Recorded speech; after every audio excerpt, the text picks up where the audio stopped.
it was probably when I wrote the article Chemical Filet or Chick-fil-A that went viral, and Chick-fil-A invited me to their headquarters to consult on their menu changes and ingredient changes, that I finally made the decision. Why did they do that? They were smart. They were smart. They rolled out the red carpet. They picked me up in a cow-wrapped car. They were really smart to try to make friends with me.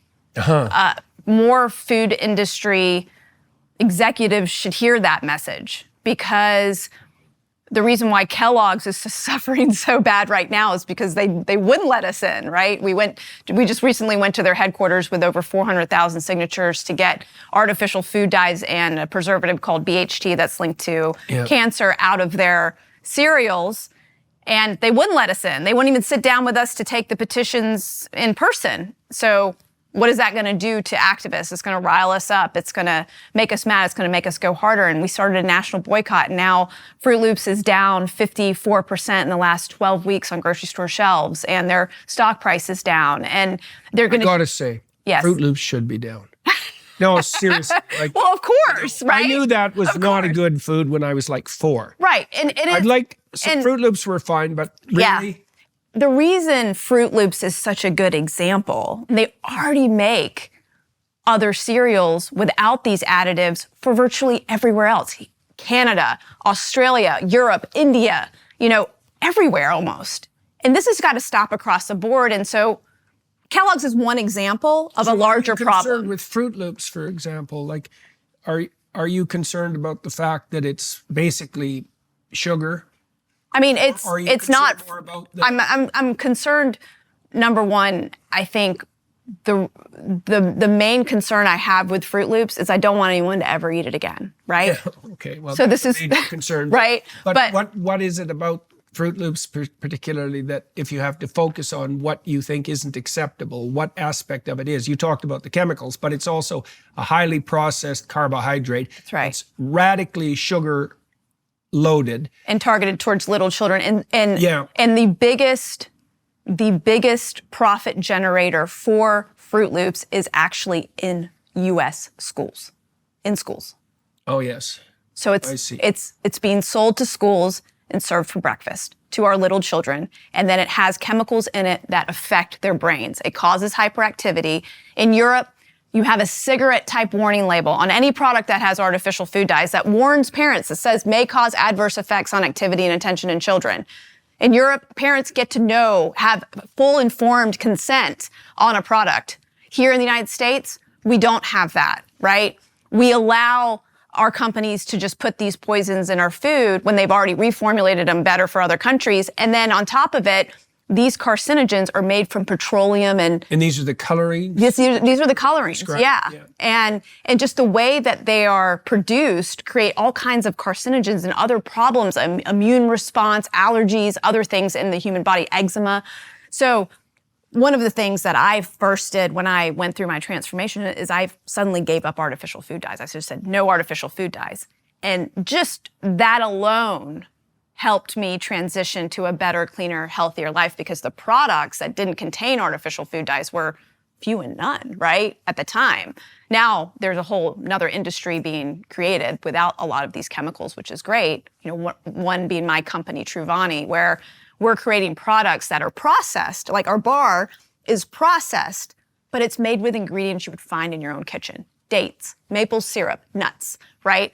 And that's the kind of food we should be consuming and have available to the public to eat, not food that is made with poisonous carcinogens that make, for example, like, let's take yellow number 6 that's in Cheetos. Yellow number 6, there's a new study that just came out. Cheetos are a very Fruit Loops-like food. It's like they're yeah, but how many? They stain your fingers. They're terrible. But I grew up on them, and so many children eat them, and they're served in schools too. Oh yes, and Doritos, and they're a pretty sketchy item as well, all things considered. But this is what we're eating. This is what kids are getting after their soccer match. This is what is happening out there that's available whenever you go to a show or anywhere else. This is what people, you go through the airport, that's what's available. And if if these are riddled with these carcinogens like yellow 6, for example, that they just showed that turn the skin of mice transparent.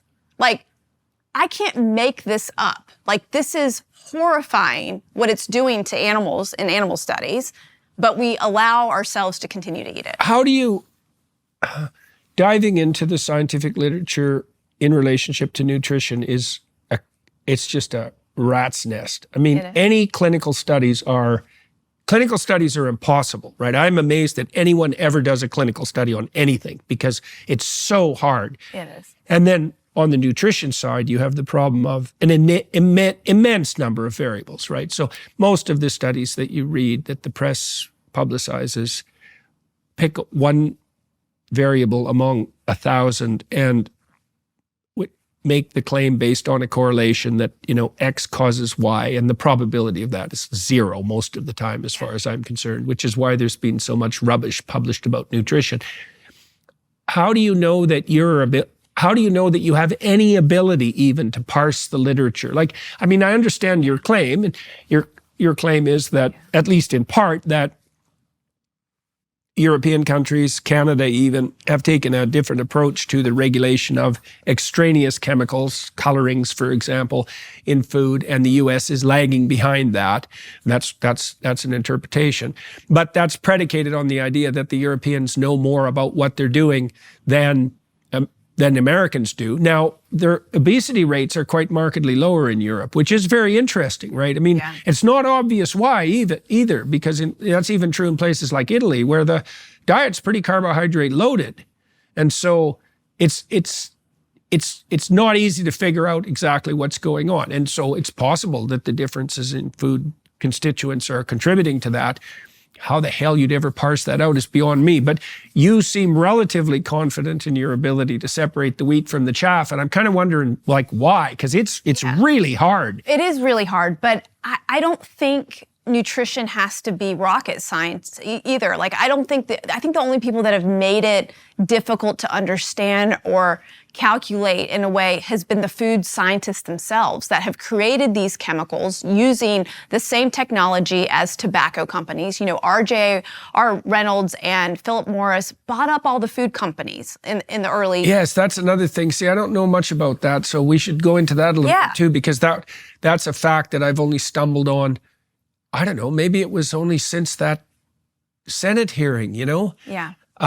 Because that came to light there, and I thought, oh no, that can't be true. We have the food pyramid catastrophe. And so the food pyramid catastrophe is the fact that marketing people built the food pyramid, right? Not scientists, and they justified it scientifically. Yeah. And their own scientists warned them, their own consultants, that they would produce an epidemic of obesity and diabetes, and they ignored that. Yeah. And that was the Department of Agriculture. Yeah. And I guess it was out of that, I hope I have this right, that subsidies that made corn syrup dirt cheap came about. And I suppose that had the advantage of cheap calories, but like everything and its dog has corn syrup in it, and that seems to be a relatively bad idea. I mean, it's a basic question to ask, why does the Coca-Cola served here have high fructose corn syrup made from genetically engineered corn here in the United States, but in other countries, they're using real sugar, right? Like, we have a seriously different set of ingredients and chemicals that we are being exposed to than other countries. So why do you trust the Europeans more than the Americans on that front? Because they're using more natural ingredients, things that came from the earth. And I'm using my own, again, going back to this idea that it doesn't need to be rocket scientists. The food scientists have made our life complicated because all you have to do is go back to real food.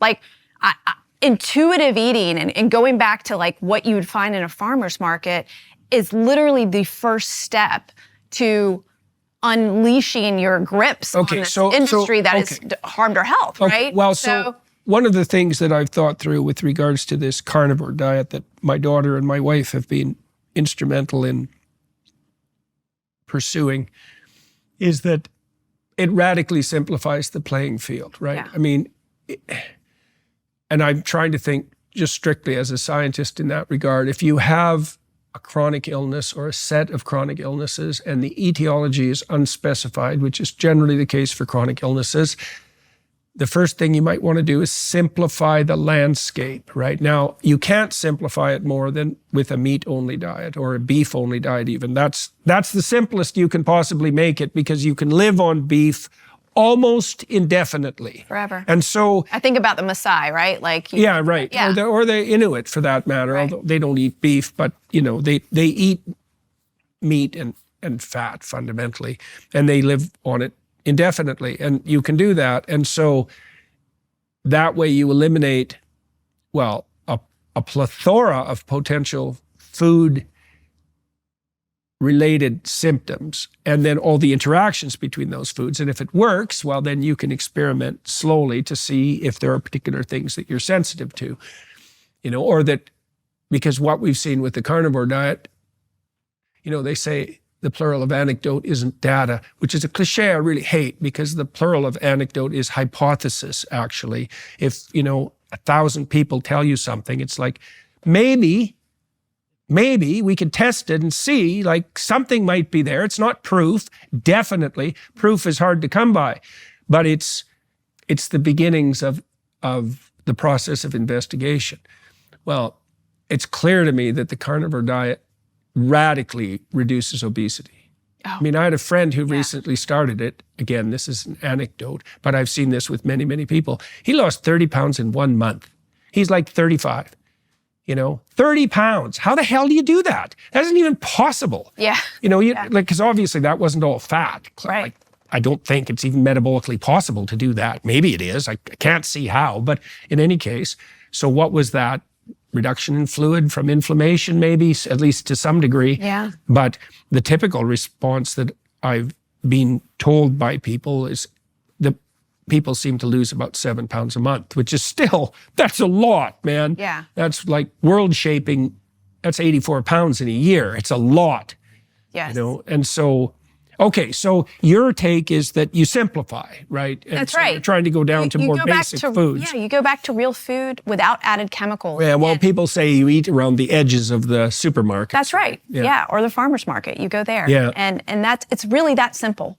It really is. It's not complicated. And, I think what has been so disturbing about the American food supply is it's been engineered to get us to eat more than we should. Well, that's the next thing. Okay, so this is where we're going to talk about the tobacco companies. That's right. Okay, That's right.